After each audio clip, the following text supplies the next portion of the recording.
লালমনিরহাটে ঈদ সালামি 10 টাকা বেশি দেওয়ায় স্ত্রীর দায়ের কোপে আহত স্বামী তাইজুল ইসলাম। লালমনিরহাটের হাতীবান্ধায় ভাতিজাদের ঈদ সালামি 10 টাকা বেশি দেওয়ার অপরাধে স্ত্রীর দায়ের কোপে গুরুতর আহত হয়ে রংপুর মেডিকেল কলেজ হাসপাতালে মৃত্যুর সাথে পাঞ্জা লড়ছেন স্বামী তাইজুল ইসলাম।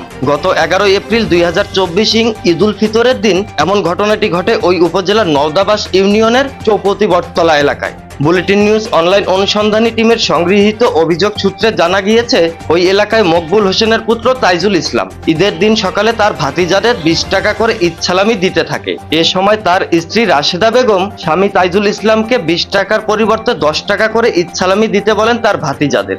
এ বিষয় নিয়ে স্বামী স্ত্রীর মাঝে তর্ক শুরু হলে এক পর্যায়ে রাশেদা বেগম দা দিয়ে তার স্বামী তাইজুল ইসলামকে কোপ দেয়, এমন দাবি তাইজুল ইসলাম ও তার পরিবারের সদস্যদের। স্ত্রীর দেওয়া সেই দায়ের কোপে স্বামীর ঘাড়ের নিচে কেটে গেলে স্থানীয় লোকজন তাকে উদ্ধার করে প্রথমে হাতীবান্ধা হাসপাতাল, পরে রংপুর মেডিকেল কলেজ হাসপাতালে ভর্তি করেন। তার অবস্থা আশঙ্কাজনক হওয়ায় শনিবার সকালে চিকিৎসকগণ তাকে দ্রুত উন্নত চিকিৎসার জন্য ঢাকায় নিয়ে যাওয়ার পরামর্শ দিয়েছেন। তবে এ বিষয়ে এসব সকল অভিযোগ অস্বীকার করেছেন আহত তাইজুলের স্ত্রী রাশেদা বেগম। তিনি বলেন, তার স্বামী তাকে ওই দা দিয়ে আঘাত করার চেষ্টা করেন। এতে তিনি বাধা দেওয়ার চেষ্টা করলে ওই দা ছিটকে তার স্বামীর ঘাড়ে গিয়ে লাগে এবং বেশ কিছু অংশ কেটে যায়। এ বিষয়ে হাতীবান্ধা থানা পুলিশের ওসি তদন্ত নির্মল চন্দ্র বুলেটিন নিউজ অনলাইন অনুসন্ধানী নিউজ টিমকে বলেন, এ ঘটনায় দুটি পাল্টাপাল্টি অভিযোগ দায়ের করা হয়েছে। অভিযোগের আলোকে সঠিক তদন্ত করে আইনগত ব্যবস্থা নেওয়া হবে। Anisur Rahman Rajib, bulletin news, Lalmonirhat.